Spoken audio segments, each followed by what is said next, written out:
નમસ્કાર, હું છું પ્રિયા અને તમે જોઈ રહ્યા છો જનતા કી જાણકારી ન્યૂઝ। નજર કરીએ આજના સમાચાર ઉપર। બનાસકાંઠા જિલ્લા પંચાયત પ્રમુખ ઉપપ્રમુખે ચાર્જ સંભાળ્યો। જિલ્લા પંચાયત ખાતે પ્રમુખ વસંત પુરોહિત અને ઉપપ્રમુખ બબીબેન ચૌધરી એ વિજય મુહૂર્તમાં ચાર્જ સંભાળ્યો।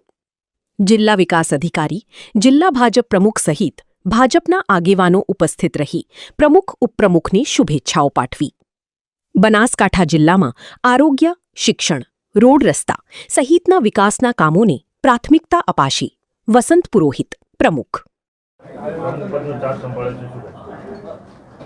આજે 12:39 મેં અને ઉપપ્રમુખ શ્રી બબીબેન અહીંયા જિલ્લા પંચાયતનો ચાર્જ સંભાળ્યો છે અને આજથી હવે રાબેતા મુજબ જિલ્લા પંચાયતના કામ વિધિસર થાય અને લોકોને ઉપયોગી એમના તમામ કામો સમયસર, વિકાસના કામ હોય, આરોગ્યના હોય, શિક્ષણના હોય, એ બધા જ કામોમાં વેગ મળે અને જિલ્લાની પ્રજાને ન્યાય મળે એવા તમામ પ્રયત્નો કરીશું।